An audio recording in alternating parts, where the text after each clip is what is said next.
Friends,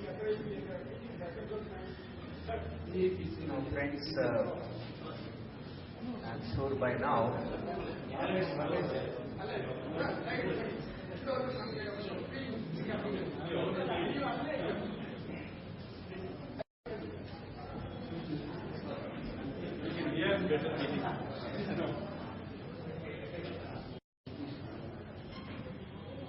I think after Professor Pal's presentation and also the document that you have seen, now you know that the magnitude of the problem and what has in Sri Lanka is one of the greatest studies with which the 21st century begins. But my task is not only to discuss what happened in Sri Lanka, but partly try to reflect that what are those lessons that we can draw from Sri Lankan experience. Now the tragedy is that while there was a genocide, there was such a huge war crimes,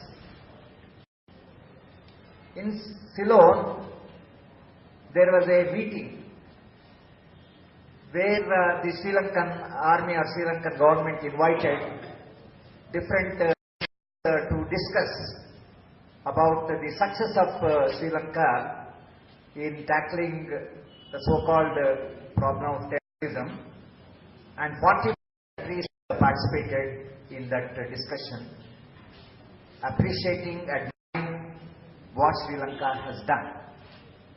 In fact, this tragedy is much bigger than what tragedy happened in Sri Lanka. Tragedy has happened. Humanity has, but instead of the nations in the world feeling repentant, reflective what happened at least after the Second World War, there was mood in the world after the Second World War, particularly after Hitler's cruelty. Whole humanity was, its conscience was disturbed. After the Second World War, he died as a very sad man. If that happened to the world after the Second World War, the Universal Declaration of Human Rights, as a consequence of what happened during the Second World War, what happened because of Nazism and fascism, and the United Nations thought that the world should be a safer place, and this will repeat again.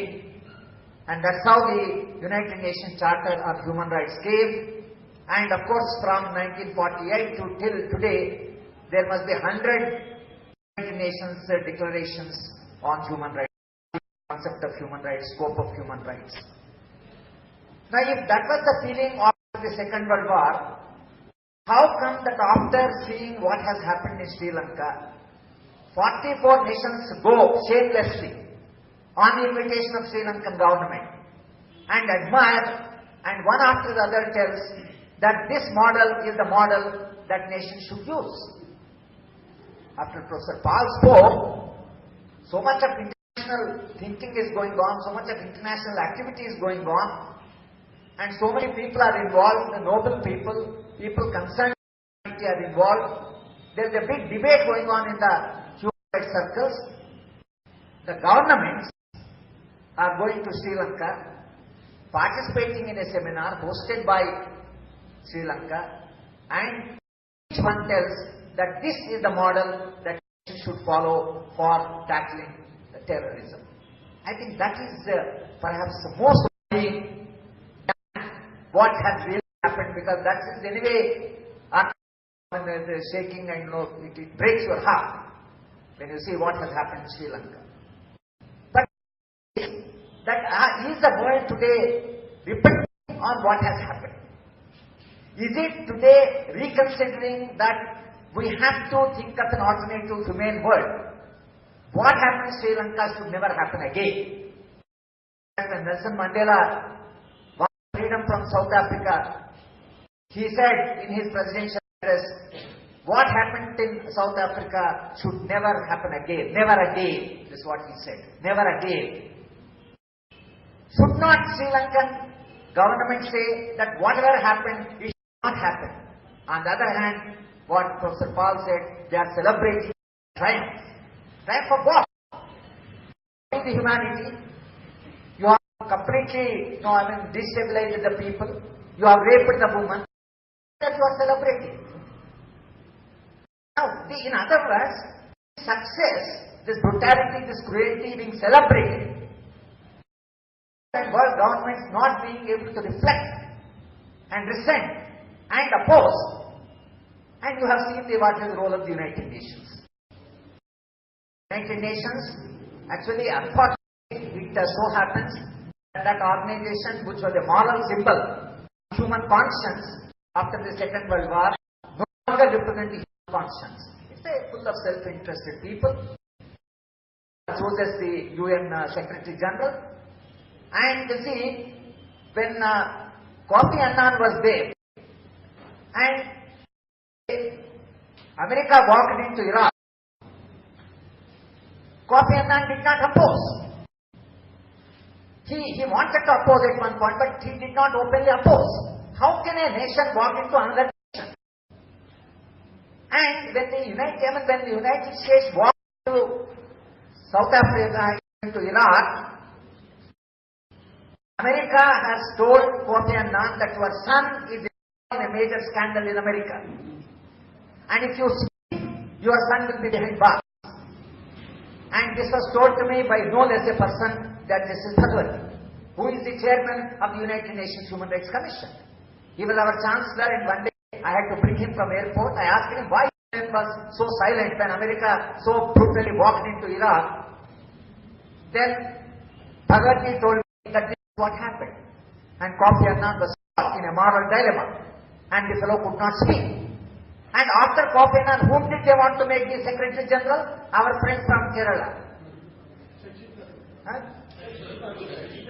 Shashi Tharoor. None of us knew who is Shashi Tharoor in India. An Indian who was being considered for Secretary General, involved in a scandal. He was a womanizer, and this was removed from the Minister of State from the Central Cabinet. He would have been Secretary General. Imagine what is the international, the rulers are making. Now, I think the whole process, I don't have much of time to elaborate, but what perhaps they have done is, in my view, what perhaps happened after tragedy. Then after Bhopal gas tragedy, we invited our PM Bhargava to address. PM Bhargava made one very shocking point. He said, if Bhopal is an accident, we are lucky. He said, if it is an accident, we are lucky. But he said, I am afraid it's an accident they have carried on the people, particularly to work out how a poisonous. Now, I have a feeling that in Sri Lanka they have conducted an experiment. They conducted an experiment to tell the rest of the world that if you revolt, if you rebel, if you ask questions, this is also the method through which you can be completely linked. And in this drama, this great tragedy, who are the partners? DMK. DMK was their own brothers were humiliated, tortured, they were silent. This man went for half a day, fasting, and Karnanidhi. Now because Karnanidhi, like Kofi Annan's son, these fellows are all involved in corruption scandals. Because they are involved in Karnanidhi could not open his mouth. And Tamilian people taught him a good lesson by teaching him completely overthrowing from this lady who has come. He is no better than the equally opposed to the, the Tamil, she was the chief minister. But anyway, last election she used the card. She used the card and she won the election. It started 10 people, but restless from law sections of the society. But that civil society somewhere could not assert. The democratic, culture in Tamil Nadu, which is known for a great, struggle. Dravidian struggle is not a small struggle. The entire anti-Brahmin struggle that the Dravidian movement has carried is not a small struggle in the history. But what happened to the legacy and history of Tamil Nadu? We really don't know what happened. But that entire militancy is the whole process. Then comes India. The government of India has connived with Sri Lankan. There is absolutely no doubt. Army, CIA, our intelligence agencies, our law, are all experiment. Then they are the major culprits to carrying on the brutal experiments all over the world, and they are also a part of that. With this permanent combination of imperialism, crony capitalism, and corruption, all got combined. And against what? And for what?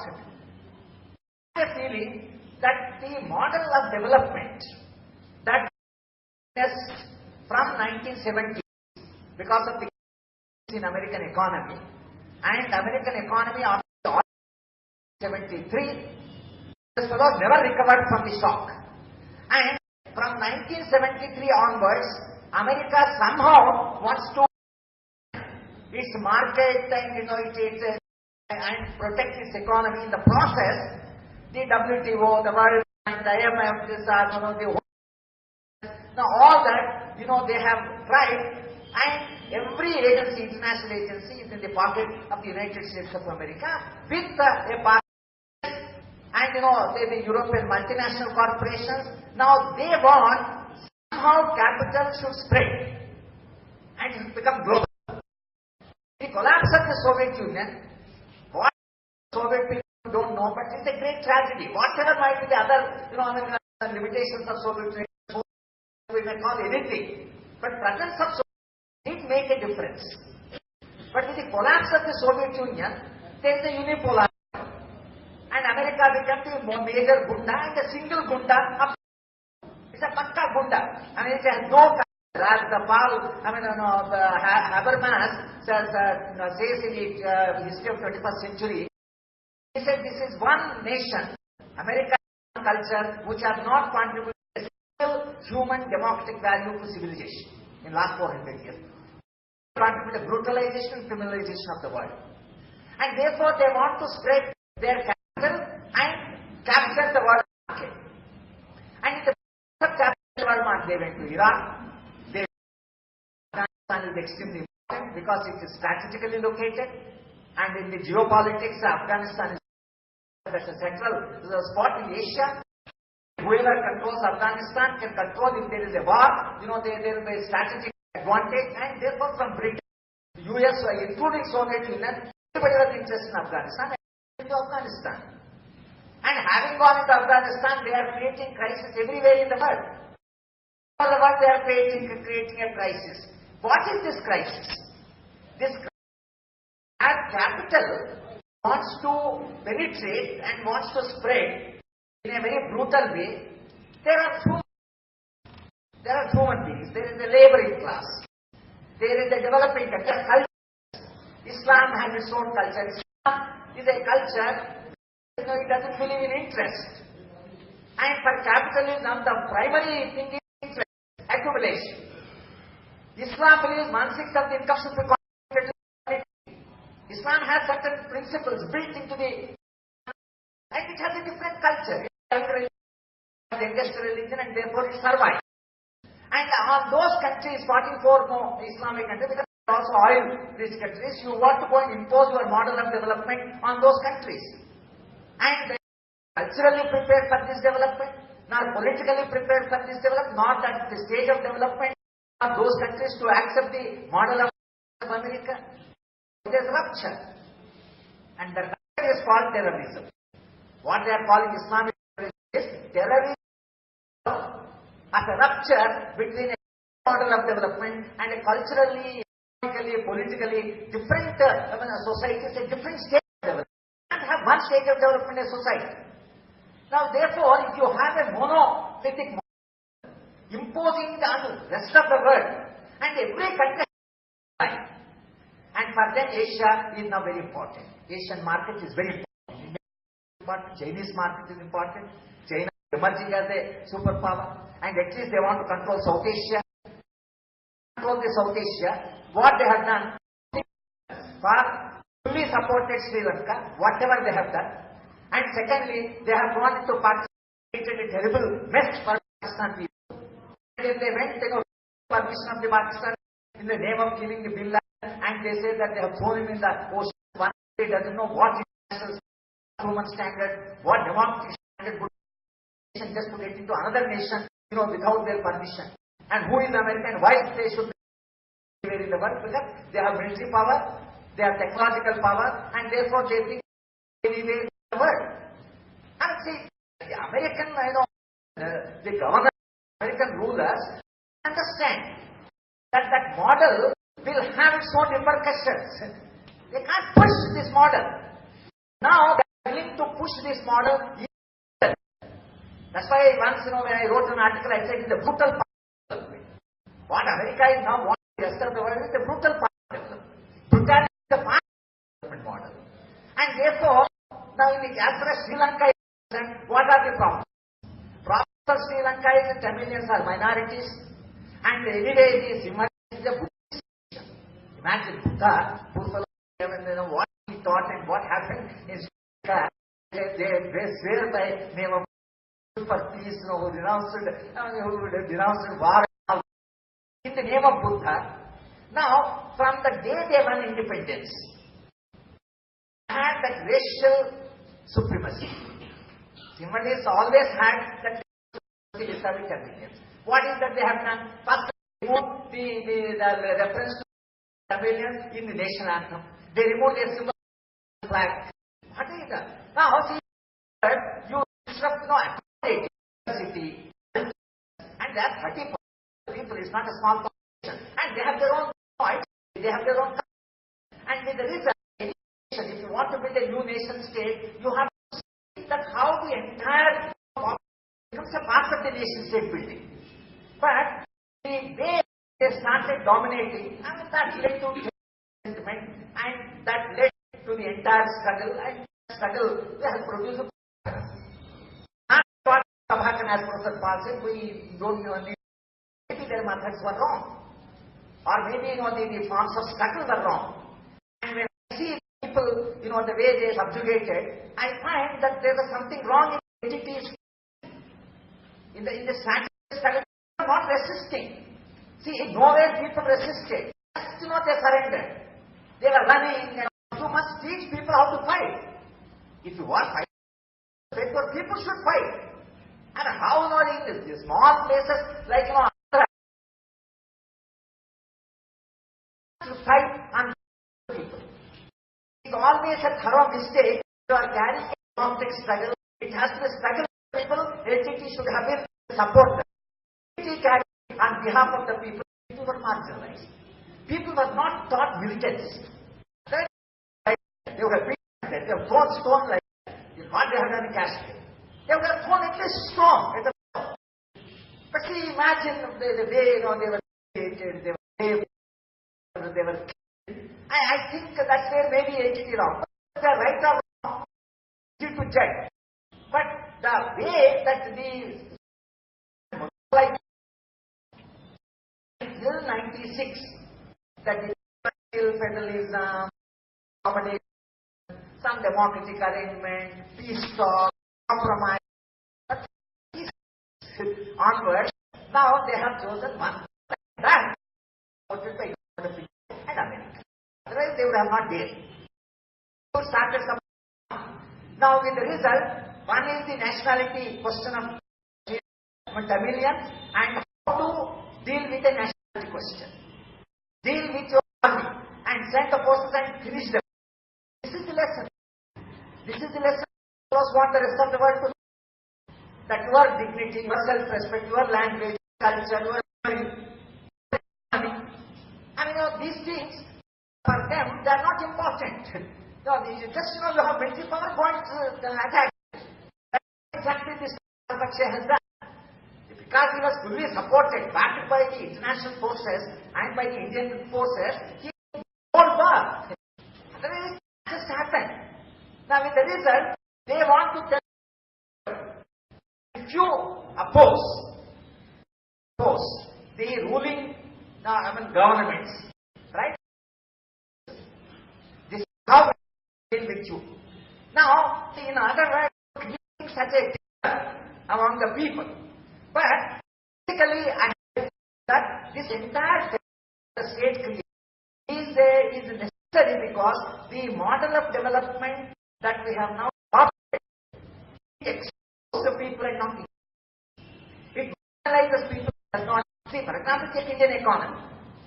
In economy, 20 industrial houses control 22% of the GDP. In other words, if the total income of India is 100 rupees, income 22 rupees are to 20 industrial houses. 60 crores people are living on 16 rupees. 60 crores people live on 16 rupees. Prices for agriculture. That is to the farmer side. To the breakdown of the system and the rural structure. And urban areas, they live in slums, and then you evict them from slums. Where will people go? And this is the model. Then we went to Orissa for mediation, then the collector kidnapped. We are asking the Chief Minister that in Orissa, the bauxite, the total quality bauxite is 100 and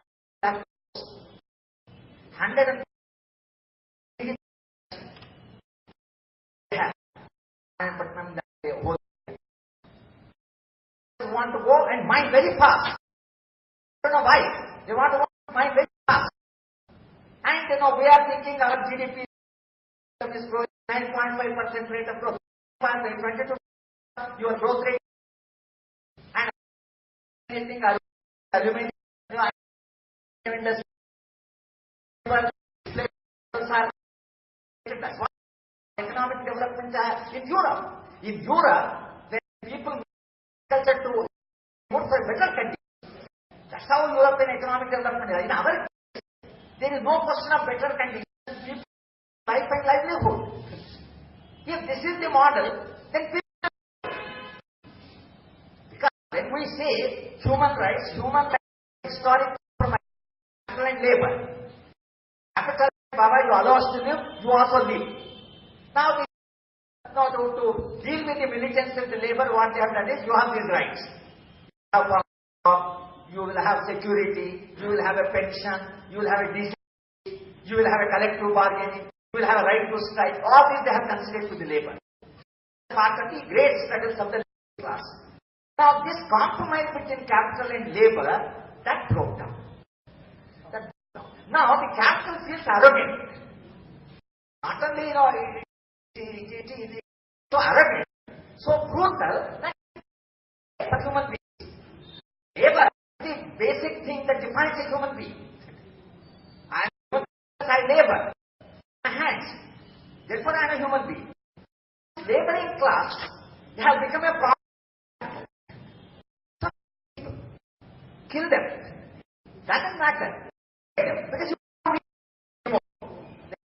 require labor, you don't need any more. And then development is an experiment conducted by the global capital, part of the South Asian subcontinent, because they want to tell the rest of the world, because that's have been killed.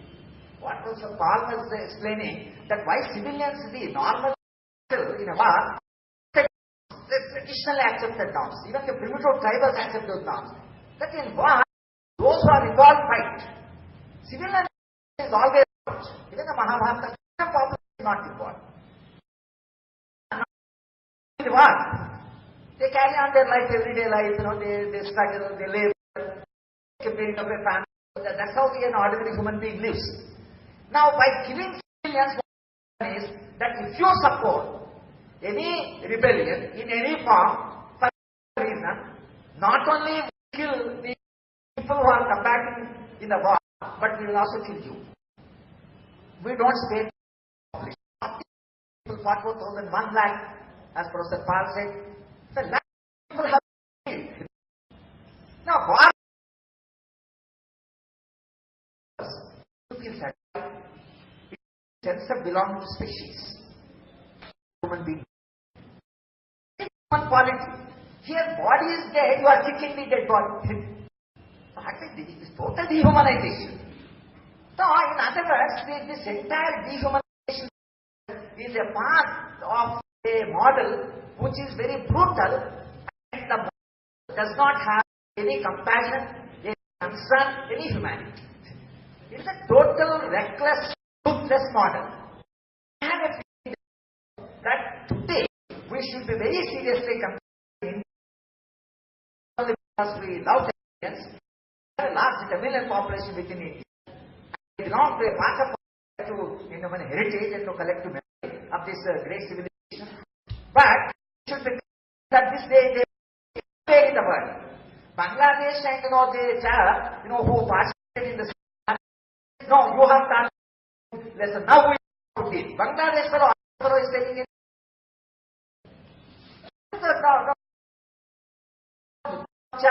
They fought in the Bengal, they had a long tradition.